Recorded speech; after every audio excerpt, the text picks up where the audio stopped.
Nous voulons t'écouter, Seigneur. Toi qui es notre sort personnel. Toi qui es notre Père. Oui, Seigneur, nous croyons que tu es la parole. Et nous disposons nos cœurs ce matin pour t'écouter toi seul, le seul éternel, le seul vrai Dieu, toi qui es le Tout-Puissant. Laisse que ton nom soit glorifié. Dans le nom de Jésus de Nazareth, nous avons ainsi prié, nous disons Amen. Amen. Est-ce qu'on peut acclamer le Seigneur? Gloire à ton nom, Seigneur.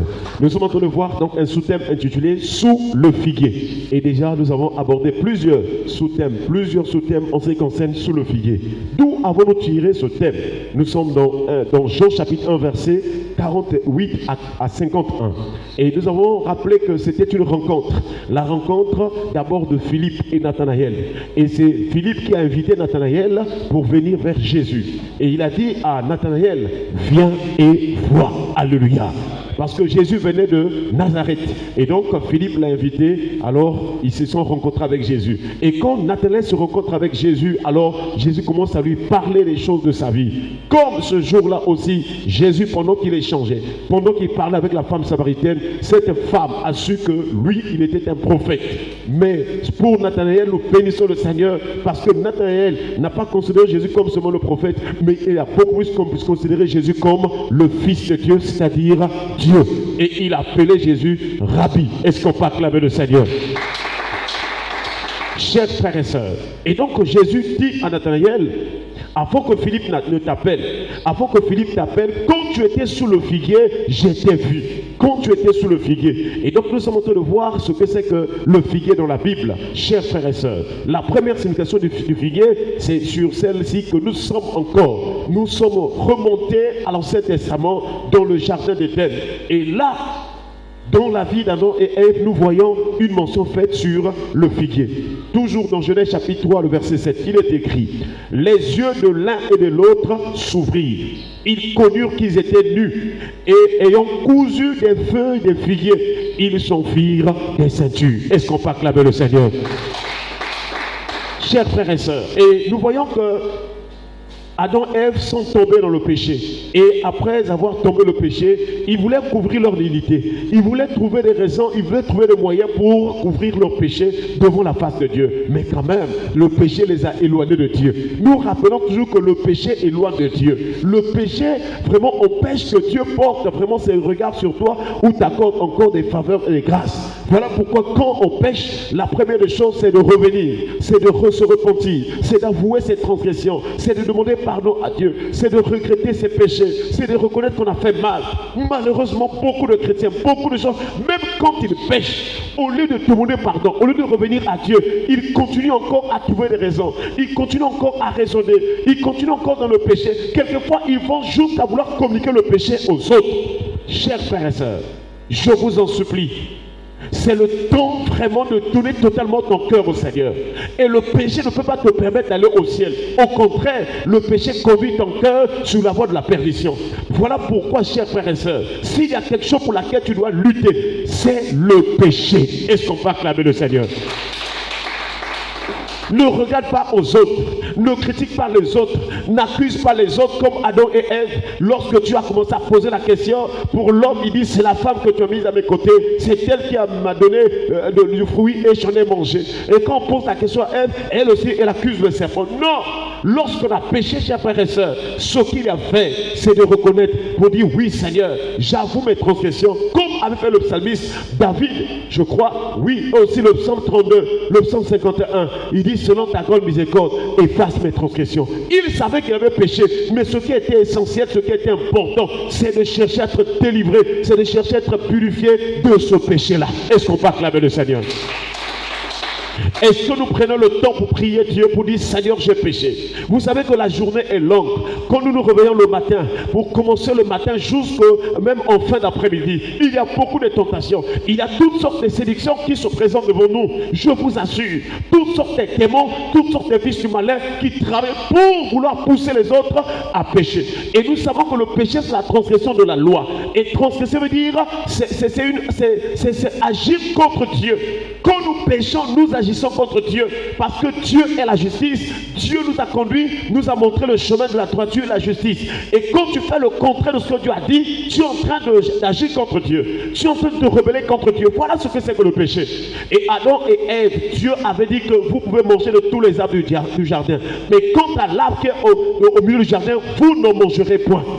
Dieu avait déjà parlé. Malheureusement, ils ont écouté la voix du mercenaire. Nous aussi, tous les jours, même ce jour quand nous sommes levés là, il y aura la voix du mercenaire. Il y aura la voix des démons. Il y aura des pensées démoniaques qui voudront te conduire à les pécher. Mais tu dois vraiment, chers frères et sœurs, prier le Seigneur afin que tu sois sensible au Saint-Esprit. De sorte que quand tu entendras, quand tu sentiras un désir, quelque chose qui veut te pousser à faire ce qui est contre l'aventure du Seigneur, pourquoi? Comment sauras-tu que c'est quelque chose de contraire? Mais parce que tu as dit la lumière, tu as dit écouter la parole de Dieu, tu as dit écouter la prédication de la sainte doctrine.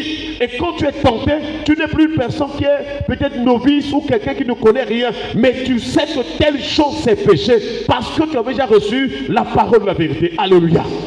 Et en ce moment-là, tu dois prier le Seigneur.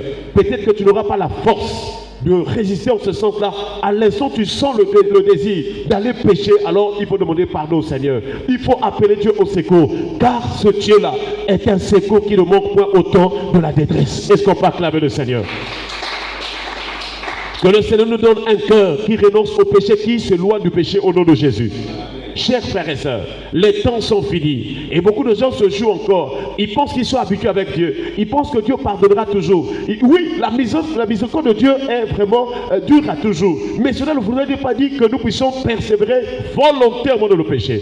Car lorsqu'on a connu la vérité, si on continue à pécher alors que tu as déjà cru à la vérité, sache qu'il n'y a plus de pardon. Il n'y a plus vraiment une action où Jésus ira à la croix. Il n'y a plus de sacrifice pour toi parce que tu connais déjà ce que tu as accepté Christ, tu as cru que Jésus était mort pour tes offenses, tu as cru que le péché est mauvais, c'est quelque chose de mauvais. Mais si tu repars encore volontairement, il n'y a plus de sacrifice. Voilà pourquoi, frères et sœurs, il faut que nous fassions extrêmement attention. Parce que Dieu ne vient pas pour s'amuser. Dieu est venu pour le salut de notre âme. Alléluia. Toi-même, tu dois en être conscient, tu dois prendre vraiment la décision. Tu dois t'engager sérieusement avec Dieu. Et quand tu marches avec Dieu, point de besoin de regarder ni à gauche ni à droite. Même si tu as un ami, tu as une amie qui est très proche de toi, ta vie chrétienne ne dépend pas forcément de cette personne, mais ta vie chrétienne dépend de la lumière de la parole de Dieu, le miroir de la parole. Chaque fois quand tu as un certain problème, tu dois te mirer, tu dois regarder que dit la parole. Qu'est-ce que le Seigneur dit à propos? Et c'est là où l'Esprit de Dieu te conseillera, te donnera l'enseignement de la parole. Est-ce qu'on peut acclamer le Seigneur? Chers frères et sœurs, le figuier ou sous le figuier, c'est l'image aussi de la vie de péché. Oui, mon frère, ma soeur, nous voyons qu'il y a plusieurs significations du figuier. Mais le figuier aussi, parce qu'on a dit que Adam et Ève, ils ont cousu des feuilles de figuier. Ils n'ont pas pris des branches, mais ils ont pris des feuilles. Et la feuille aussi dans la Bible. La feuille, c'est l'image aussi des crimes, des péchés. La feuille dans la Bible, la feuille d'un arbre. Oui, c'est l'image d'une vie de péché. Une personne qui pêche, une personne qui persévère, une personne qui se révolte, une personne qui perdure dans le péché. C'est l'image aussi de la feuille. Et le prophète Ésaïe nous en dit long. Ésaïe chapitre 64, le verset 5. Il est écrit, Ésaïe chapitre 64, le verset 5. Il est écrit, nous sommes tous comme des impurs, et toute notre justice est comme un vêtement souillé. Nous sommes tous flétris, comme une feuille, et nos crimes nous emportent comme le vent. Alléluia. Voilà Ésaïe, il était un prophète qui a aussi à prophétiser sur les temps messianiques, sur la naissance de Jésus, sur la venue de Jésus et bien d'autres choses, même aussi sur le sacrifice de Jésus à la croix. Il en a prêché. Et Ésaïe était en train de rappeler à Israël ses crimes, ses fautes. Si vous lisez dans le premier chapitre d'Ésaïe, vous allez vous rendre compte que Dieu a donné toutes sortes de qualifications à ceux qui pêchent. Je vous assure, chers frères et sœurs, Dieu a donné toutes sortes de qualifications à ceux qui pêchent. Et particulièrement à Israël, Dieu va parler en disant que j'ai nourri et élevé des enfants, mais ils se sont révoltés contre moi. Le bœuf connaît son possesseur et l'âne la crèche de son maître, mais Israël ne connaît rien. Israël ne connaît, il dit mon peuple n'a point d'intelligence. Malheur à la nation pécheresse, au peuple chargé d'iniquité, à la race des méchants, à la race des méchants, aux enfants corrompus. Donc Dieu parle de tout. Quand quelqu'un pêche, voilà les qualifications. Quand quelqu'un pêche volontairement, tu as déjà écouté la parole, mais tu vas faire ce que Dieu t'interdit. Ça veut dire que tu deviens rebelle, tu deviens de la race des méchants. Chers frères et sœurs, attention, les temps sont finis. Et Isaïe nous rappelle encore que le péché, c'est comme un vêtement souillé. Quand on pêche, c'est comme si on prend un vêtement sale. On porte ce vêtement, pas peut-être sur notre corps physique, mais sur notre âme. Parce que le problème de notre relation avec Dieu, c'est notre âme. Est-ce qu'on peut acclamer le Seigneur? Et donc, l'action que Adam et Ève va prendre les feuilles de figuier pour couvrir la nudité, c'est aussi un péché. Ils avaient déjà péché, ils avaient désobéi à la loi de Dieu. Dieu avait interdit de manger de cet arbre ou du fruit de l'arbre, mais du milieu qui était au milieu du jardin, l'arbre de la connaissance, j'allais dire du mal, du bien et du mal. Mais ils sont allés pour faire le contraire. Ils avaient déjà péché. Mais après ce péché-là, ce qui s'ensuit, ils pêchent encore pour vouloir se couvrir ou encore couvrir leur nudité, mais à travers les feuilles de figuier. Voilà le vêtement souillé. Beaucoup de gens, beaucoup de chrétiens, beaucoup d'hommes et de femmes ont des vêtements souillés. Ils vivent une vie de péché volontaire. Et ici, Isaïe est en train de rappeler cela. Il dit que nous sommes tous comme des impurs. Est-ce qu'aujourd'hui, des chrétiens acceptent cela? Combien ils pêchent, mais vous acceptez que je suis impur par rapport à ce que je fais? Non, tout le monde veut se montrer ça. Tout le monde se présente, surtout dans l'église, pendant, avant, pendant ou après le culte. Tout le monde vraiment se montre ça dans les apparences, dans la manière de parler, dans la manière de faire. Mais nous oublions que Dieu voit à l'intérieur de notre cœur. Il voit l'état de notre cœur. Les gens oublient aussi, beaucoup de chrétiens oublient que le culte, le vrai culte, ce n'est pas d'abord les apparences. Le vrai culte, ce ne sont pas d'abord les postures que nous prenons. On s'agenouille, on se prosterne. C'est vrai, ça c'est de bonnes postures. Mais pour que le culte soit un culte vrai, un culte véritable, ça doit commencer en esprit et en vérité. Est-ce qu'on peut acclamer le Seigneur? Quand nous venons dans sa présence, il voit d'abord est-ce que l'intérieur est vraiment disposé. Est-ce que le cœur, est-ce que l'autel de notre cœur est disposé pour que lui, qu'il puisse accepter le sacrifice ou l'offrande de cette adoration. Voilà ce que Dieu attend de nous, chers frères et sœurs.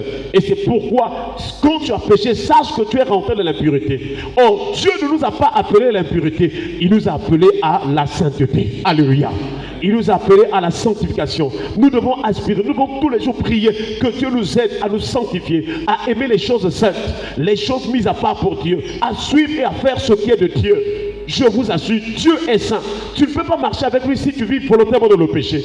Et Pierre ne cesse de nous rappeler cela, que mais puisque celui que vous appelez est saint, vous aussi soyez saints dans toute votre conduite.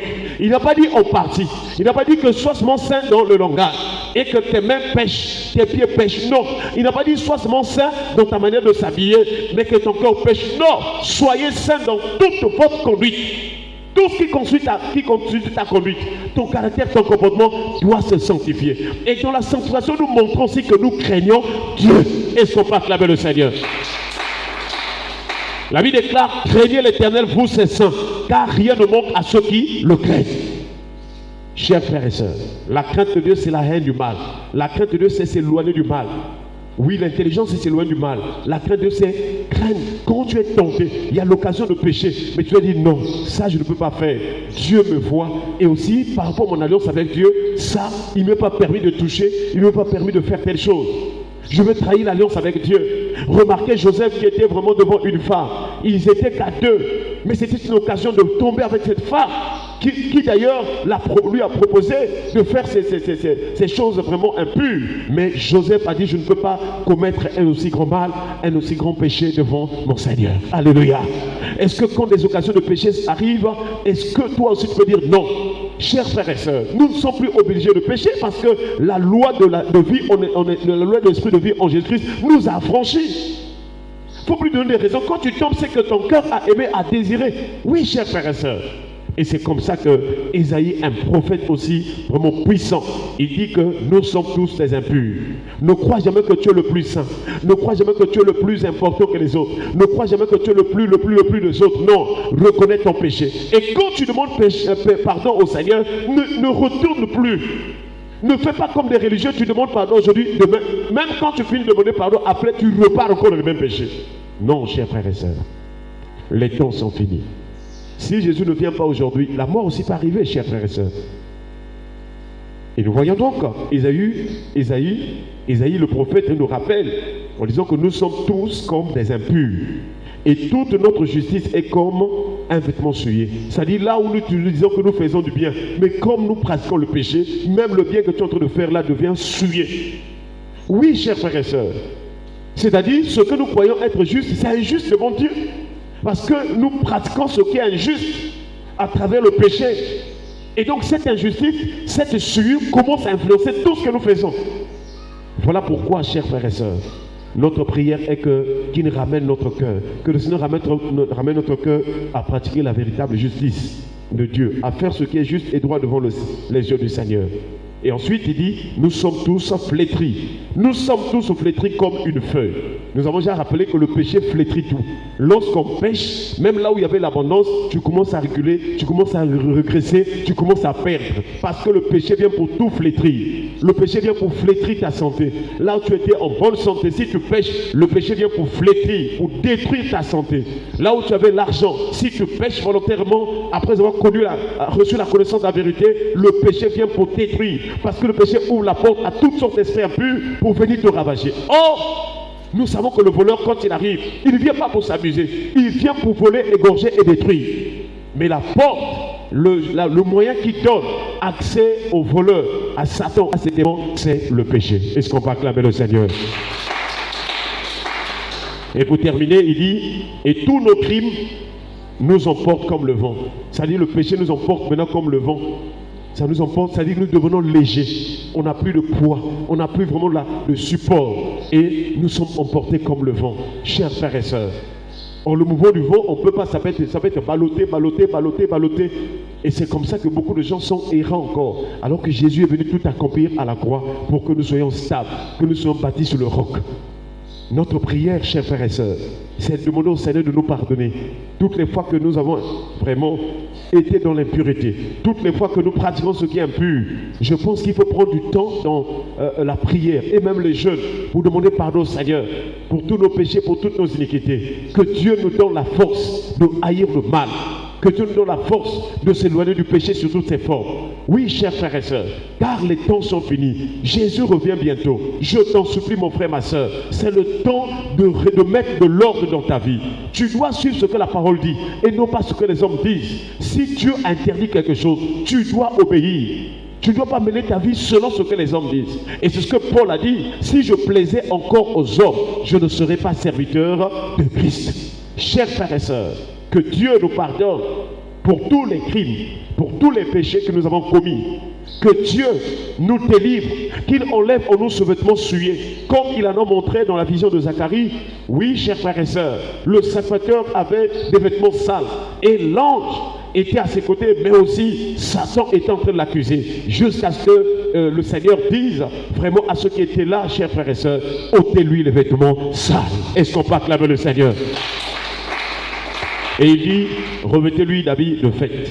Chers frères et sœurs, nous devons nous préparer pour qu'un jour au ciel, nous puissions vraiment participer aux noces de l'agneau. Mais pour y participer, il faut le vin lin, les œuvres justes des saints, le vêtement de ceux qui sont dignes de participer aux noces. C'est le vin lin, ce sont les œuvres justes. Quelles que soient les tentations de ce monde, quelles que soient les pressions, quelles que soient les oppressions, les contraintes de ce monde dans le péché et dans la fraude et dans toutes sortes de choses, nous devons prier le Seigneur qui nous donne de nous maintenir dans la justice, de faire ce qui est juste, de faire du bien à notre prochain, de chercher la paix avec tous et la sanctification sans laquelle personne ne verra le Seigneur. Baissons les têtes dans la prière.